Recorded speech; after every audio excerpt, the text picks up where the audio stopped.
the Movie Channel.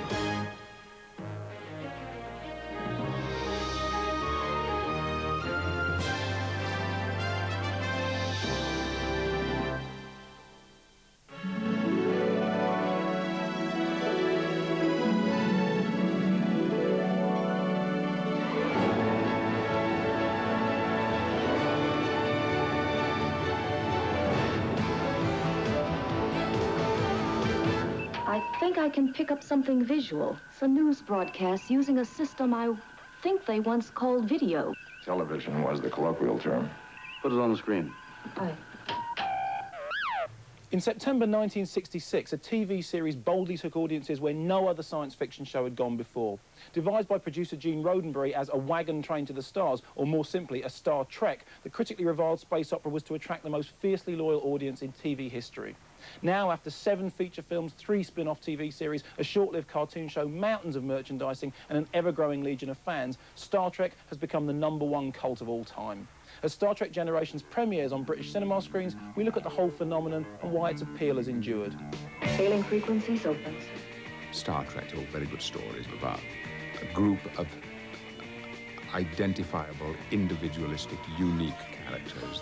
Warp factor 8. It's a drug, it's an addiction, definitely. You sort of get a snort of warp factor here and a bit of subspace there, and before you know it, you're hooked. I will not go back to being Janice Lester. Laughter and fun is part and parcel of the Star Trek phenomenon. But I also think it's probably mythological. I think we tap into something that's universal that other shows might not, and many other shows don't. I want facts, not poetry. Gene Roddenberry was head writer of the 60s TV Western show Have Gun Will Travel. He was also a huge science fiction buff and felt there was a much-needed slot for a marriage between the two genres. Noting similarities between the Apollo space missions and the experiences of the American pioneers, he created the basis for Star Trek and sold the idea to the NBC network. An expensive pilot episode starring Jeffrey Hunter as Captain Pike was submitted in February 1965 and quickly rejected. But NBC saw promise in the concept and authorised an unprecedented second pilot featuring an actor who had turned down the lead role in Dr. Kildare. NBC liked the new adventure. I believe there's some hope for you after all, Mr. Spock. They also liked William Shatner as Captain Kirk, and the legend began. That was in the late 1960s. Apparently, Captain, so are we.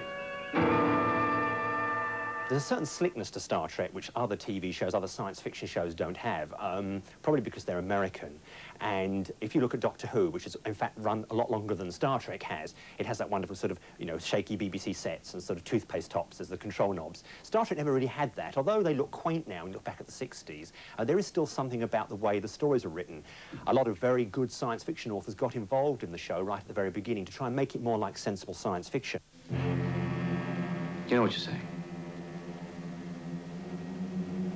Matter and antimatter have a tendency to cancel each other out, violently. Annihilation, Jim. Total, complete, absolute annihilation. Imaginative casting contributed to the series' appeal. Each of the command crew members had very distinct personalities, and as their catchphrases became part of our language, they soon became as familiar to their audience as old friends. I'm Captain James Kirk of the United Starship Enterprise. William Shatner as Captain Kirk was the show's action hero and the one who got the girls. I've never seen him look so happy. Shut up! Leonard Nimoy's half-Vulcan, half-human Mr. Spock added a dash of ironic humour. Fascinating. Fascinating. Don't say it's fascinating. While DeForest Kelly's Dr. McCoy could be relied upon to break the bad news gently. He's dead, Jim. He's dead, Jim. He was worse than dead. Come on, Bones, what's the mystery? His brain is gone. And James Doohan brought a taste of Scotch pessimism to the mix. Aye, the haggis is in the fire for sure. And while the chemistry between these very different personalities produced both humour and drama, it also had a more serious message. On the Enterprise bridge, all cultures and races worked together. They had a multi-ethnic cast. In those days, I know that Gene had a real tough job getting Nichelle Nichols onto the show because it was very unacceptable to have a black woman who was equal to white men. There was a perception that perhaps if we did something really against the social norm, there would be a general withdrawal of some of the network stations, which would result in bad ratings. So when there came the time when there was some interracial stuff, when Nichelle Nichols and I kissed, it was very courageous of the management. And we did, and nothing happened, and it kind of broke a barrier. Nothing like Star Trek had ever aired before on television. Here was a space fantasy giving a vote of confidence to mankind's future. It said we'd survive, we would resolve our conflicts on Earth and join together to explore new worlds and extend human influence. The multiracial crew aboard the Starship Enterprise was the initial proof. At a time when the Vietnam War was still raging, Star Trek aimed to enlighten viewers about the turbulent present by revealing hope in an optimistic future. Thought, not action, was the key to its success. You remember the 20th century brush wars on the Asian continent? Two giant powers involved, much like the Klingons and ourselves. Neither side felt that they could pull out. Yes, I remember. It went on bloody year after bloody year. Well, what would you have suggested? One side arm its friends with an overpowering weapon? Mankind would never have lived to travel space if they had. It's able to tell stories that deal with our particular problems, but from a perspective of way in the future, so that it can shine a light on some things that happen to us and have meaning for us, but not beat the audience over the head with some social message. I think that it was about objectifying earthbound reality, putting it someplace in outer space where you could contemplate it without getting all hot and bothered about your neighborhood. It is obvious to the most simple-minded that Lokai is of an inferior breed. The obvious visual evidence, Commissioner, is that he is of the same breed as yourself. Although the show met with hostile criticism, Variety called it a crude lowercase fantasia, and it never reached the top 50 ratings, Star Trek attracted a hardcore audience who flooded NBC with over 1 million written protests when it decided to cancel the show in 1969 after 78 groundbreaking episodes. It's never stopped playing somewhere in the world on a daily basis ever since. If any show could be called ahead of its time, this was it. And the men that reach out into space will be able to find ways to feed the hungry millions of the world and to cure their diseases. And those are the days worth living for. Star Trek captured both the idealism and enthusiasm of its audience and made the future on Earth seem worth striving for. And it was this optimism effect which began bonding like-minded viewers together. Fan clubs sprang up and Trekkers or Trekkies began to circulate newsletters and gather in increasing numbers at specially organised conventions to discuss their favourite reruns and inspirations. We have a series that finishes in the late 60s. It runs into syndication, which is a way of showing TV programs in America, but at odd times, like 3 o'clock in the morning. And the fans kept it alive, and the way they kept it alive was going to conventions, collecting Star Trek memorabilia. And I think some very clever companies thought, here's an opportunity to do something with Star Trek. And so there were, even though there were no actual new shows on up until the first movie in 1979, there was a lot of Star Trek merchandise you could buy. Soon, novelisations of episodes began to appear in bookstores, as well as more serious studies probing the series' significance. You could buy maps of constellations visited by the Starfleet, an Enterprise model kit, bubblegum cards, Spock ears, and a host of related paraphernalia. Klingon language lessons were even available at some American universities, and it's this fascination with the detail of the Star Trek universe that still unites fans today. People do love to dress up as their favourite Star Trek character. And if you go to a new Star Trek movie like Star Trek Generations, when it opens here, there'll be a premiere for it, and all the fans will turn up in costume. They'll look like Klingons and Romulans, and they'll look like Captain Kirk. Like all fandom, some people are very intense about the show and about what they collect. You can tell it when they ask about the subject. You might be looking through some stills of Captain Kirk, and they'll be saying, I want one of those and one of those. And you say, you mean of Captain Kirk? And they say, oh, don't say his name. You know, because there's some reverence they have about it. We are gathered here together in the sight of God and in the presence of Starfleet and this gathering to join this man and this woman in holy matrimony. I just think what an amazingly lucky franchise Star Trek is to have this extraordinary following. It's a wonderful bedrock of support from which you can spring all sorts of ideas, and of course they do. Not only ideas, good merchandise as well. The range of merchandise available today is absolutely staggering. And it was already selling like hotcakes back in the early 70s, proving that even though the show was dead, Star Trek was doing better business than ever. Paramount Pictures dithered over whether to revive the series until, in 1974, Gene Roddenberry successfully pitched them the idea of a Star Trek feature film. But it wasn't until 4 years later, following the phenomenal box office success of Star Wars, that Roddenberry's project finally went into production. The highly anticipated Star Trek the Motion Picture reunited all the original cast members and opened Christmas 1979.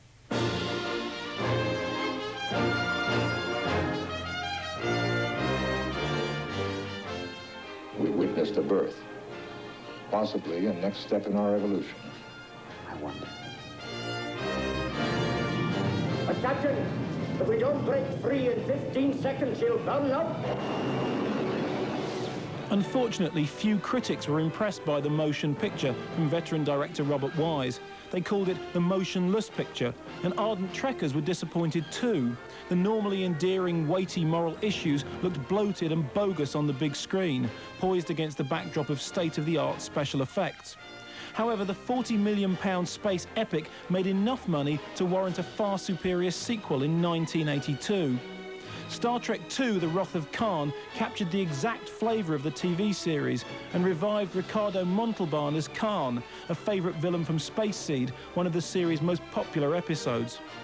And, much to the distress of fans, Nicholas Meyer's smart, streamlined saga saw Spock sacrificing his own life for the good of the galaxy. Don't grieve, Admiral. It is logical. The needs of the many outweigh the needs of the few. Or the one. Live long and prosper. But of course, Star Trek without Spock was unthinkable, and he returned to star in and direct both Star Trek III, The Search for Spock, and Star Trek IV, The Voyage Home.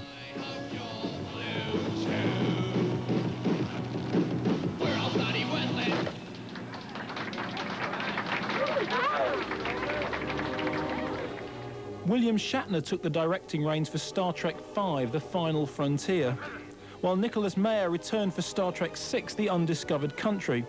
In Meyer's allegory, which both mirrored changes in US-Soviet relations and returned to the basics of the original show, the Klingons finally seek peace with the Federation. Your father called the future the undiscovered country. People can be very frightened of change. You've restored my father's faith. And you've restored my son's.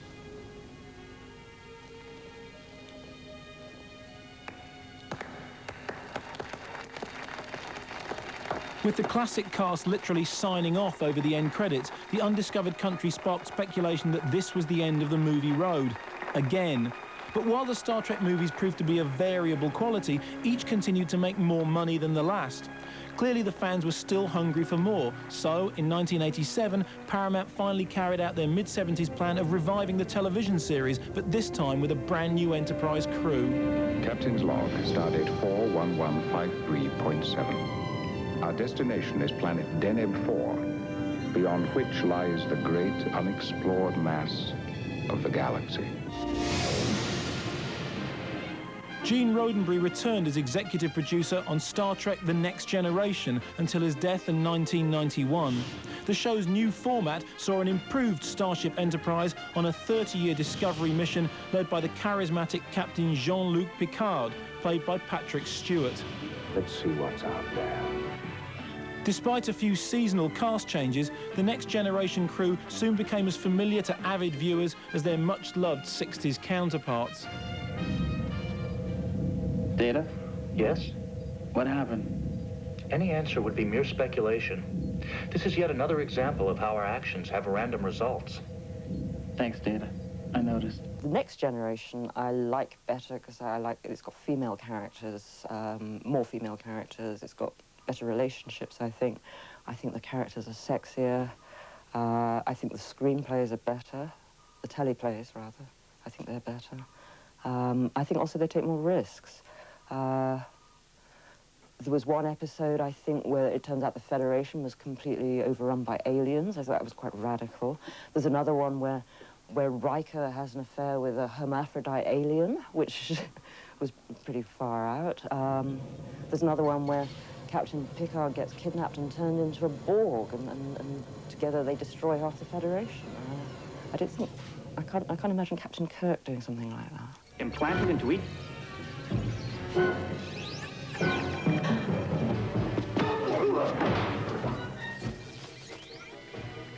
All of us who work on Star Trek at all are very aware of Gene Roddenberry and how he set it up in the very beginning.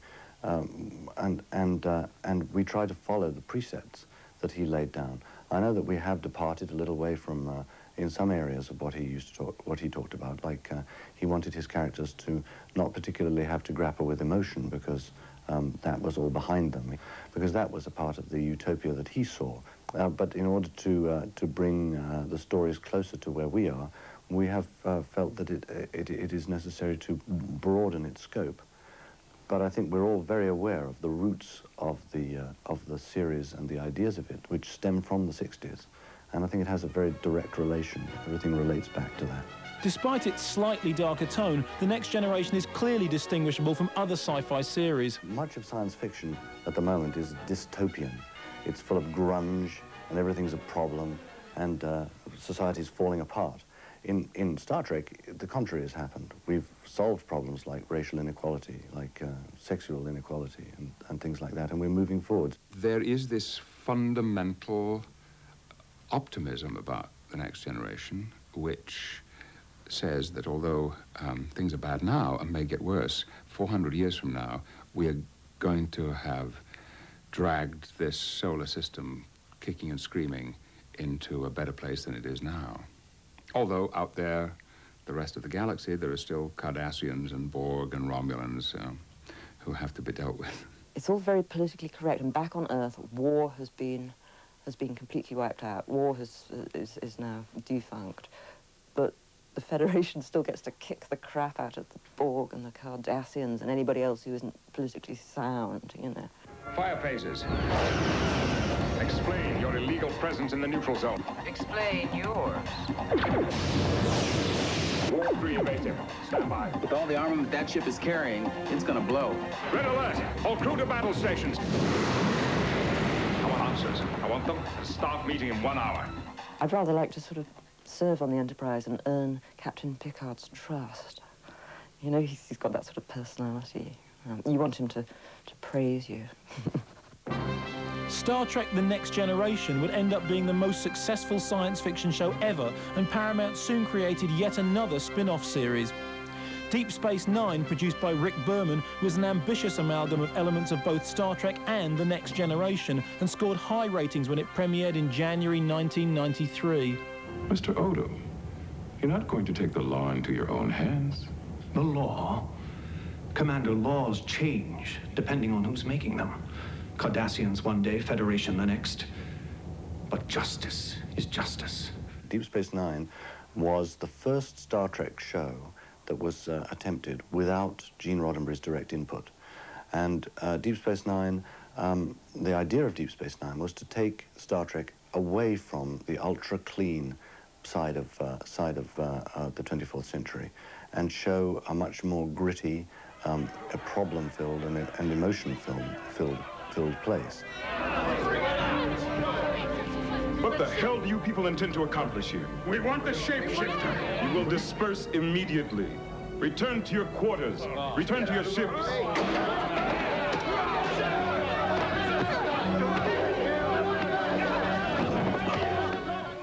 I think it was necessary to set it up like that because Deep Space Nine is stationary. It doesn't travel everywhere. Everybody comes to it. So therefore you need to have problems that are in it, that can be solved and can be brought to it every week. So thematically, it was a completely different idea. Now, Star Trek Generations is the latest big screen adventure to be released, but it's the first to unite 3 of the original series cast members with the entire Next Generation cast.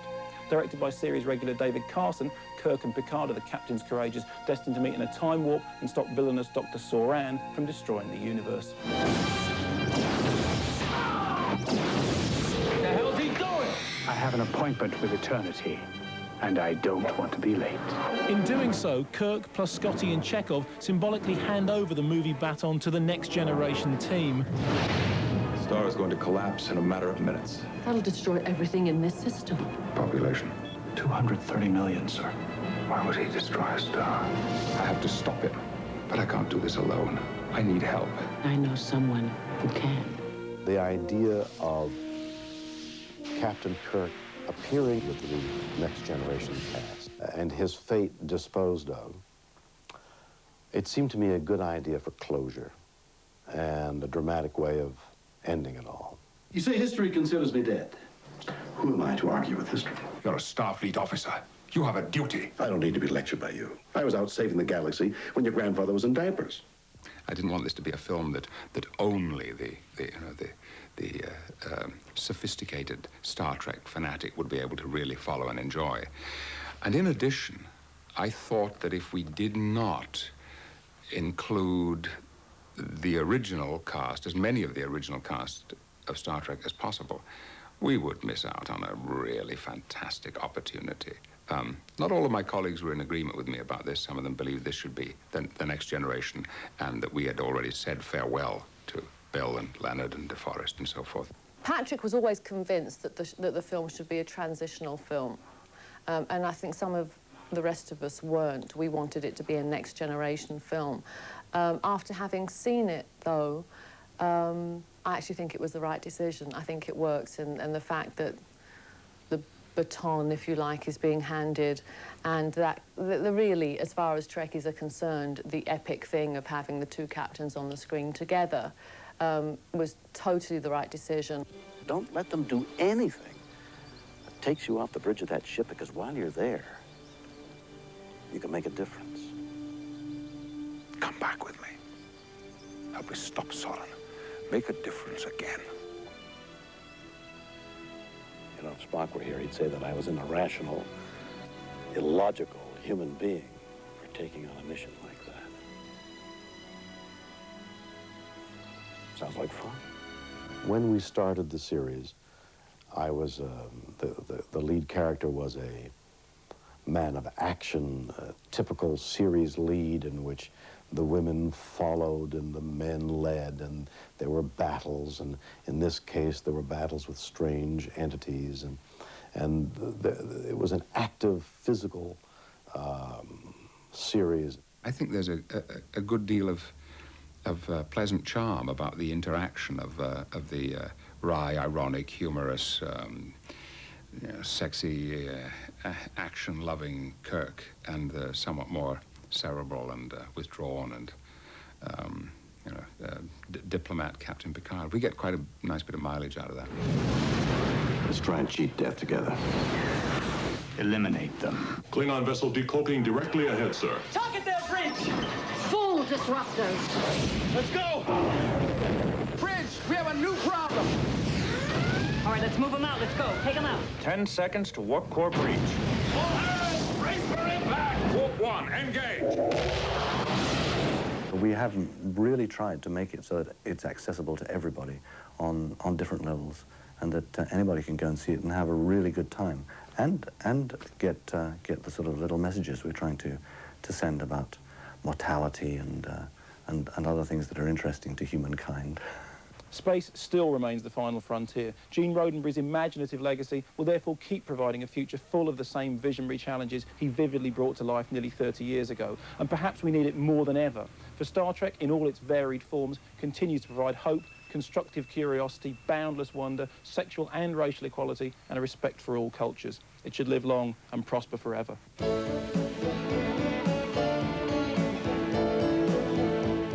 After the break here on the Movie Channel, we hand over to Robert Altman for The Player.